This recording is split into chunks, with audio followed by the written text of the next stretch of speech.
유지의 방에선 옆집의 뒷마당이 보입니다. 그다지 빛이 들지 않는 묘한 분위기의 마당. 옆집에는 유지보다 2살 어린 여자아이 리나가 살고 있었죠. 소문에 의하면 리나는 선천적으로 몸이 약해서 집에 틀어박혀 있다고 하는데, 그리고 リーナ、静かにしなさい。虫なんてどこにもいないじゃないの。ね。 벌레를 극도로 싫어하는 것으로 보입니다. 하루는 한가로운 오후, 점심을 먹고 기분 좋은 오후 바람을 쐬기 위해 창문을 연 유지는 충격적인 장면을 목격하게 되는데요. リーナ、またこんなところで中に入りなさい。 마치 몸을 거대한 송곳으로 찌른 것처럼 흉한 구멍들이 이곳저곳 뚫려있는 리나. 유진이 이때 봤던 장면을 친구인 히데오에게 말해주게 됩니다. 誰にも話すなよ、ヒデオ。でも体に穴が開く病気なんてあるか？ 역시나 히데오는 쉽사리 믿지 않습니다. 하지만 유진은 이 구멍투성인 현상을 처음 본 게 아니었죠. 과거 유진의 할아버지가 돌아가셨을 당시 유진은 돌아가신 할아버지한테서 리나와 똑같은 구멍 현상을 목격했던 것인데요. 가족한테 이 사실을 말해도 가족들은 모두 유지가 꿈을 꾼 것이라고 답할 뿐이었습니다. 아무튼 그렇게 시간은 더 흐르게 되고 구멍 현상에 대해 조금은 잊어갈 무렵 히데오가 유진의 집에 놀러오게 됩니다. この間のリナって子の話さ、うちのお袋に話したんだ。なんだよ、内緒だって言ったのに。まあ聞けよ。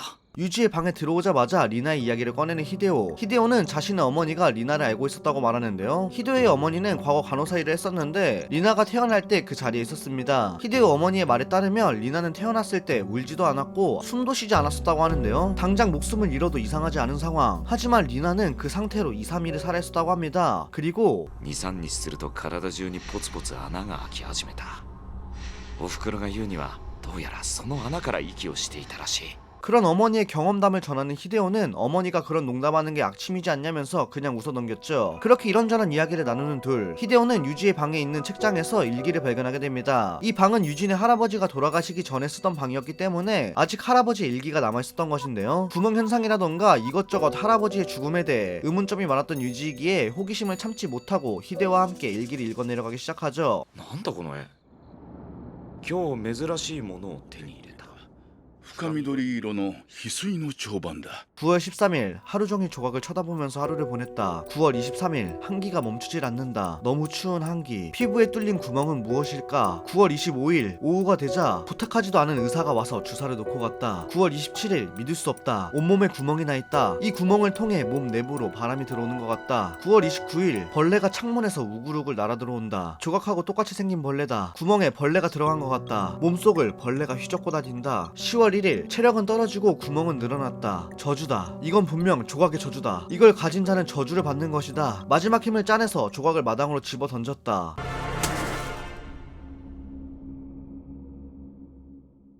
ここからはもう字がぐちゃぐちゃだ。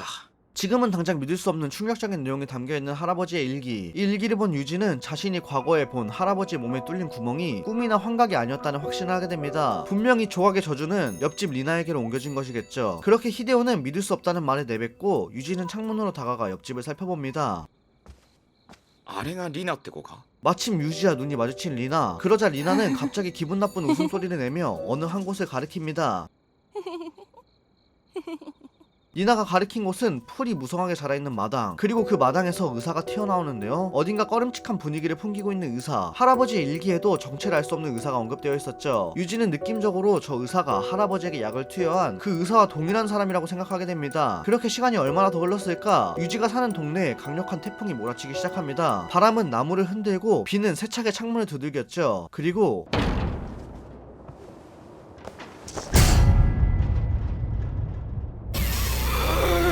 창문을 두들기는 정체불명의 남자. 이 남자는 할아버지와 리나에게서 봤던 것과 같이, 아니 어쩌면 그 이상으로 흉측한 모습을 하고 있었죠. 그리고 이 남자는 충격적인 사실을 말하는데요. 俺だ、ヒデオだ。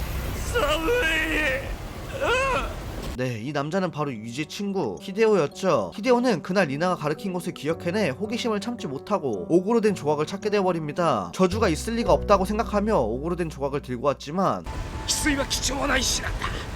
俺はこの石に見せられてしまった。しかし呪いはあった。 보기만 해도 마음을 전부 빼앗겨버리는 이 매혹적인 조각은 죽은 사람의 몸에 구멍을 만들기 시작했고 히데오도 이 조각의 저주의 피해자가 되어버렸습니다. 그리고 또 한 가지 사실을 말해주는데요. 呪いの使者だ。翡翠のあるところに現れるんだ。来た。奴が来た。 태풍이 거세게 몰아치는 밤에 아무런 표정 없이 흔들림도 없이 마치 의식이 없는 사람처럼 히데오를 쫓아가는 의사. 유지는 공포에 질려 아무것도 할 수 없었습니다. 그저 바라볼 뿐이었죠. 다음날 히데오는 강변에서 시체로 발견되게 됩니다. 그리고 오그로된 조각의 행방은 알 수 없게 되었죠. そして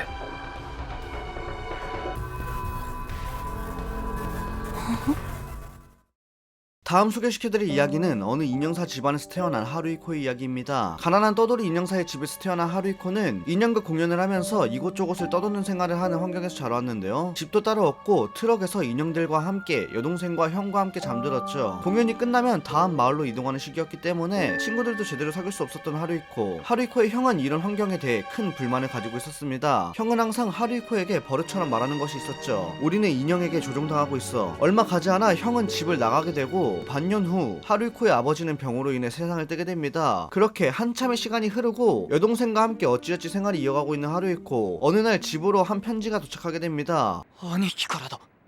兄貴は同じ町に住んでいたんだ。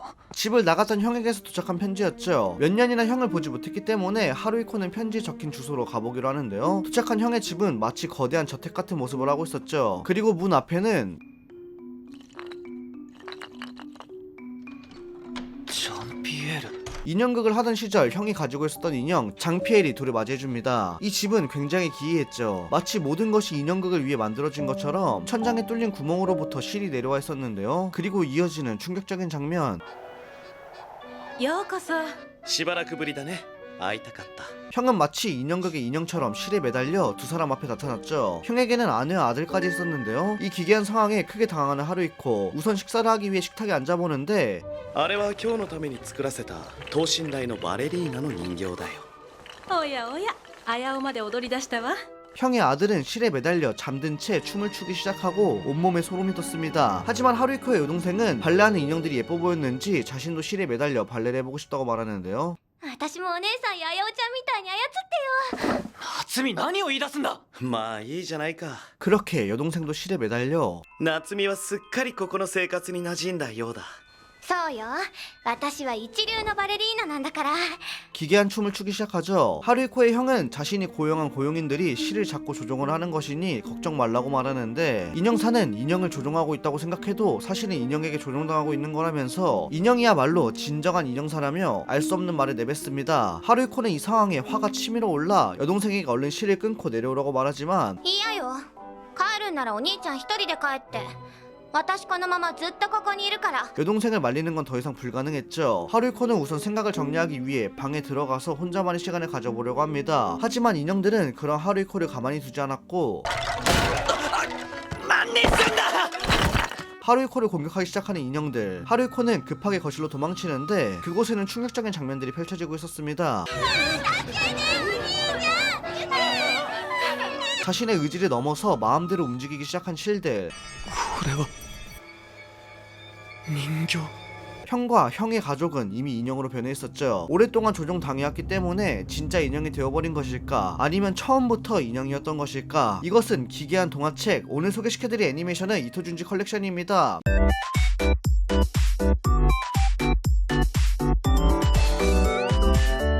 이토준지 컬렉션은 제가 저번에도 리뷰를 여러 번 했던 작품인데요. 기괴한 분위기와 찝찝한 결말, 그리고 그 특유의 기분 나쁜 그림체로 많은 사랑을 받고 있는 이토준지 작가의 작품을 애니메이션화 시킨 작품이죠. 이번에 이토준지 컬렉션이 라포텔에서 판권이 부활했는데요. 오늘 소개시켜드린 두 이야기는 5화에 등장한 이야기들로 저주의 조각에 관한 이야기와 인형사 가족의 이야기를 보여드렸는데 매화 2편 정도씩 옴니버스 형식으로 진행되기 때문에 공포 애니메이션을 좋아하시는 분들이라면 가볍게 한 편씩 보기 딱 좋은 그런 작품이라고 할 수 있겠습니다. 다음에 기회가 된다면 다른 에피소드도 소개시켜드릴게요. 공포 애니메이션을 좋아하시는 분들, 독특한 소재의 기괴한 애니가 보고 싶다 하시는 분들께 이토준지 컬렉션을 강력히 추천드리겠습니다. 오늘도 영상이 재밌으셨다면 좋아요, 구독, 알림 부탁드립니다.